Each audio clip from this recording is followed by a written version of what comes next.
সপ্তম শ্রেণীর বার্ষিক পরীক্ষার গণিত বিষয়ের ফাইনাল সাজেশনের দ্বিতীয় পর্ব নিয়ে হাজির হয়েছি। চলো আলোচনা শুরু করা যাক।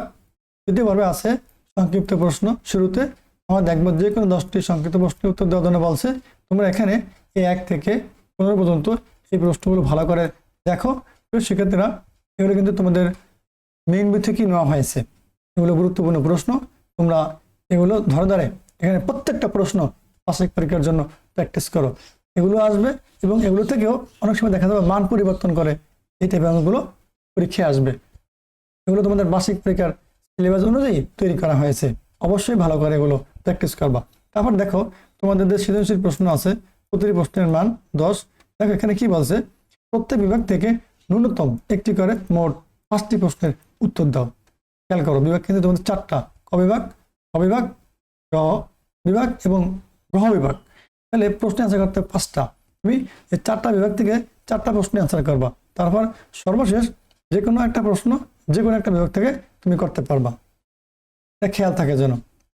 আমি বলবো তোমাদেরকে এই যে গ বিভাগ আছে না পরিসংখ্যানের, সেখান থেকে 2টা প্রশ্ন অ্যান্সার করার জন্য। কারণ কি, একই অঙ্ক ঘুরে ফিরে বারবার আসে, একই সূত্র প্রয়োগ করে সার্থক করতে পারবা, আটক করতে পারবা। ঠিক আছে, এটা সহজও বটে। আর তোমাদের এই পরিসংখ্যানের যে তথ্যপত্র অধ্যায়টা আছে গ বিভাগের, এর উপরে আমার চ্যানেলে প্রায় 30টা ভিডিও দেওয়া আছে। এই অধ্যায় প্রত্যেকটা অঙ্ক সমাধান করে দিয়েছি অধ্যায় ভিত্তিক, তাহলে তোমরা দেখে নিতে পারবে। এবার দেখো আমি সাজেশনের ক বিভাগ থেকে আলোচনা করি। কি বলছে, পাটিগণিত। এখান থেকে দেখো এই যে এটা দ্বিতীয় এবং প্রথম অধ্যায় থেকে অঙ্ক ভালোভাবে দেখে এরা প্র্যাকটিস করবা। তারপর দেখো 2 নম্বরে বলছে তোমাদের গণিত বইয়ের 3য় অধ্যায় থেকে একটা অঙ্ক নিয়েছে, পরিমাপের যে অধ্যায়টা আছে সেখান থেকে একটা অঙ্ক নিয়েছে, খুবই গুরুত্বপূর্ণ। বার্ষিক পরীক্ষার জন্য এটা ভালো করে প্র্যাকটিস করবা। তারপর দেখো অবিভাগ বীজগণিত অংশ থেকে এরা যে সরলীকরণ করো, সরল করো, সেখান থেকে অঙ্কটা নিয়েছে, খুবই গুরুত্বপূর্ণ অঙ্কটা। তোমরা দেখে এগুলো অবশ্যই বাসায় প্র্যাকটিস করবা। এগুলো বার্ষিক পরীক্ষার জন্য কমন প্রশ্ন। তারপর দেখো 4 নম্বরে এই যে এখানে 8টা প্রশ্ন নিয়েছে, এরা ভগ্নাংশ থেকে নেওয়া হয়েছে। সেক্ষেত্রে এটাও গুরুত্বপূর্ণ প্রশ্ন, ভালো করে তোমরা প্র্যাকটিস করবা। তারপর দেখো এবার গ বিভাগ জ্যামিতি, এরা উপপদ অংশ থেকে নিছে, এরা সম্পদ অংশ থেকে নিছে। তোমরা এই যে প্রশ্নগুলো আমি আর ধরে পরে শুনলাম না, তোমরা দেখিয়ে ভালো করে এগুলো প্র্যাকটিস করবা, আশা করি শতভাগ কমন পড়বে।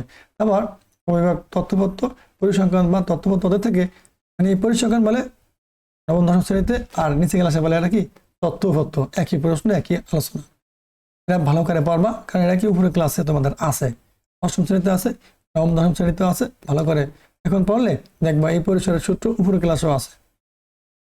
ঠিক আছে, আয়তলেখ অঙ্কন করতে বলছে তোমাদের 7ম শ্রেণীতে, এর উপরে ক্লাসেও আছে।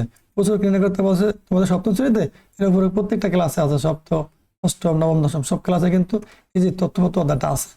এখন ভালো করে শিখলেই সবগুলো কিন্তু উপরে ক্লাসে তোমরা পাবা।